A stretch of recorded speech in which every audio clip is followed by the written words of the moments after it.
विश्वास एक में होना चाहिए।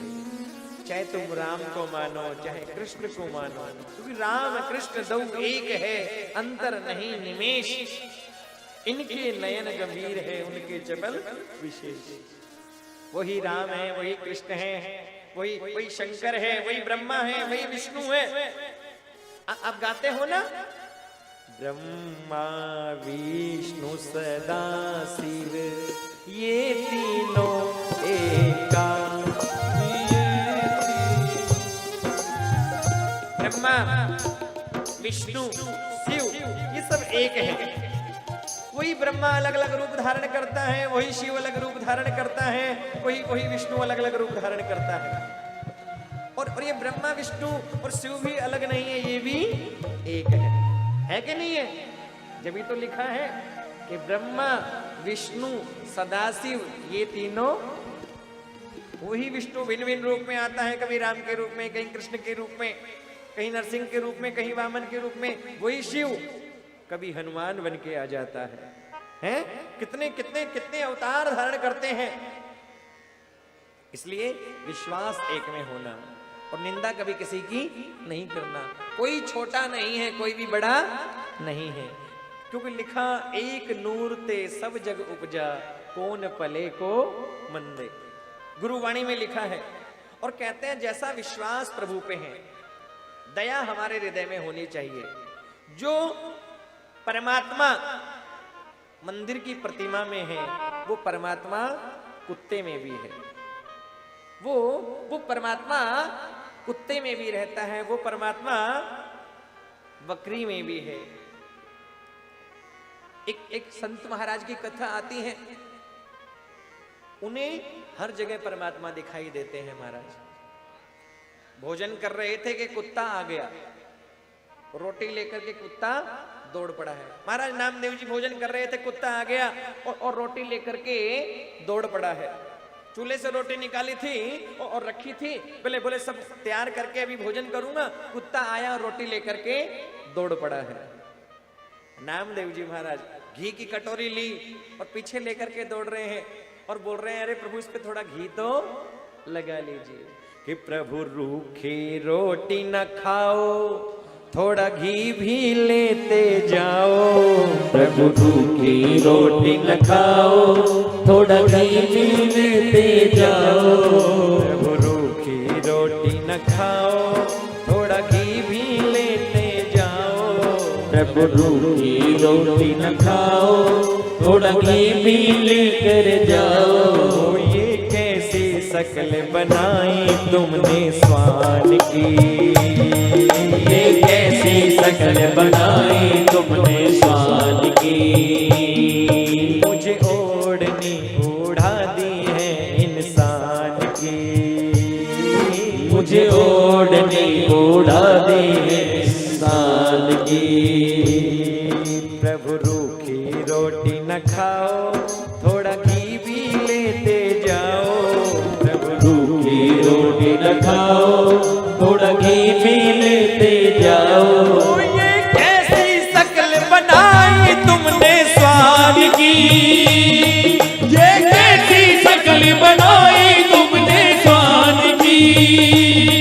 मुझे ओढ़नी उड़ा दी है इंसान की। ओ मुझे ओढ़नी उड़ाई है इंसान की।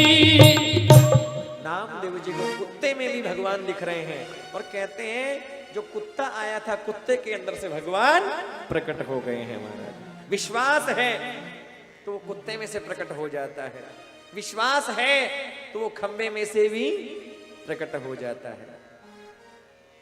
एक बार कहीं भगवान प्रहलाद जी की कथा चल कर करके हम घर पर जा रहे थे।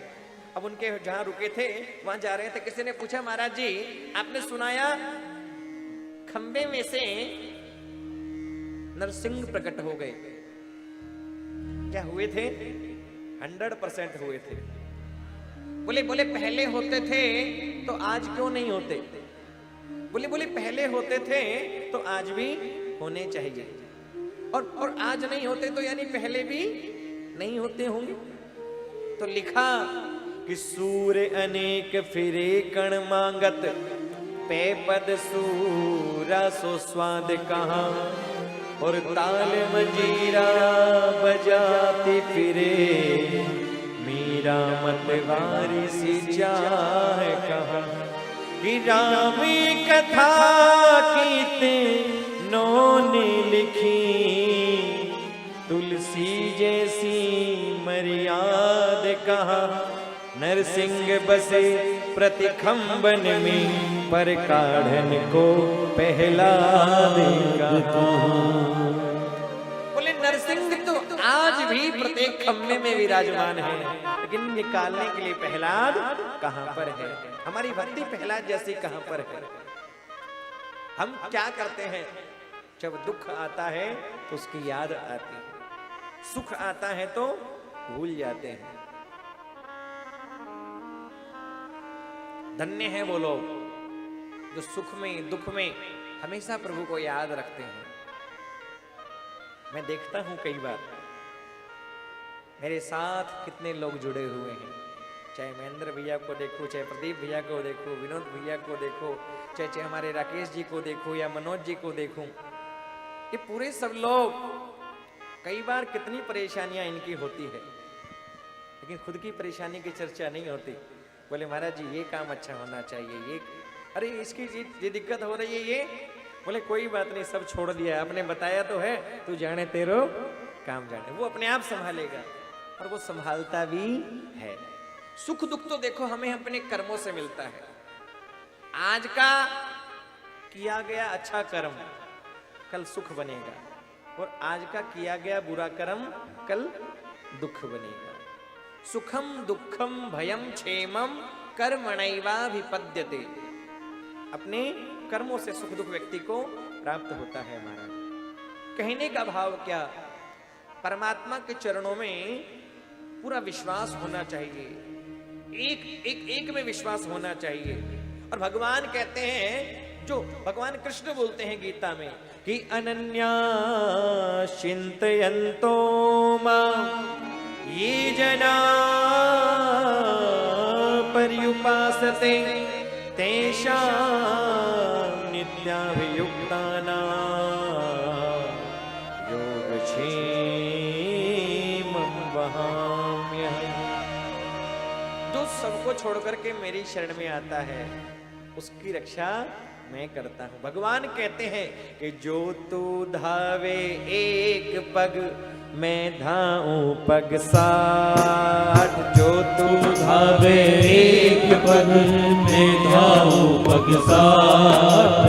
जो तू कर्रो काठ तो मैं लोहे की लाट। जो तू कर्रो काठ तो मैं लोहे की लाट। जो तू कर्रो काठ तो मैं लोहे की लाट। जो तू कर्रो काठ तो लोहे की लाट। भगवान कहते हैं क्या कि मेरा भक्त मेरे पास एक कदम चल के जाता है। क्या कहते हैं विजय भैया? मेरा भक्त मेरे पास एक कदम चल के आता है तो मैं 60 कदम दौड़ करके जाता हूं, उसे गले लगा लेता हूं। भगवान कहते हैं मेरे मार्ग पर चलकर तो देख, तेरे मार्ग ना खोल दूं तो कहना। लिखा भगवान कहते हैं तू करता वही है जो तू चाहता है। तू करता वही है जो तू चाहता है, पर होता वही है जो मैं चाहता हूं।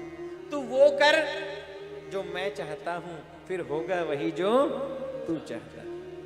भगवान कहते हैं मेरे मार्ग पर चलकर तो देख, तेरे मार्गों को मैं खोल दूंगा महाराज। और जो चला है उस पर प्रभु ने कृपा जरूर करी है। विश्वास एक में होना जरूरी है। आपने पूछा भगवान का नाम अजन्मा है तो जन्म कैसे हुआ? अरे वो परमात्मा है। वो बिना कानों के सुन सकता है, वो बिना पैरों के चल सकता है, बिना हाथों के सब कार्य करता है। रामचरितमानस में लिखा है, क्यों जितेंद्र भैया लिखा है ना कि बिनु पग चलहि सुनहि बिनु काना। बिनु पग चलहि सुनहि बिनु काना। कर बिनु करहि करम विधि नाना। कर बिनु करहि करम विधि नाना। बिना पैरों के चलता है, बिना कानों के सुनता है, बिना हाथों के सब कार्य करता है महाराज। वो बिना बिना बिना पैरों के चलता है। हमें चलने के लिए पैर चाहिए, लेकिन उसे चलने के लिए पैर नहीं चाहिए। बिना हाथों के सब कार्य वो करता है। आनन रहित सकल रस भोगी, वो बिना बिना मुंह के सब रसों का भोग करता है। आनन रहित सकल रस भोगी, बिनु वाणी वक्ता बड़ जोगी। वो परमात्मा है। और परमात्मा होता क्या है? बोले जो कर्तुम अकर्तुम अन्यथा कर्तुम समर्थ स ईश्वर है। जो कुछ ना करके भी सब कर रहा है और सब कुछ करने के बाद भी कुछ नहीं करता, वो परमात्मा है। वो स्वच्छंद है। गीता में लिखा है स्वच्छंद गतिरीश्वर। जो जन्म लेने के लिए उसे पूछना नहीं पड़ता, किसी भी कार्य करने के लिए वो स्वतंत्र है, इसलिए वो परमात्मा। वो अजर है, वो अमर है, वो अविनाशी है, उसका कभी विनाश नहीं होता है, इसलिए तो वो परमात्मा है। परमात्मा कौन है? जो सत्य है। क्यों अनिल भैया यही बोलते हो ना भजन में? वो अजर है, वो अमर है, वो अविनाशी है। हम अजर अमर अविनाशी नहीं है, क्योंकि रुपेश जी हम पहले नहीं थे, आज भी हैं, लेकिन कल नहीं रहेंगे। 10, 20, 30, 40, 50, 100 साल पहले हम नहीं थे, आज हैं, और 10, 20, 50 साल बाद हम नहीं रहेंगे। वो पहले भी था, आज भी है, और बाद में भी रहेगा। इसलिए वो परमात्मा है, वो सत्य है।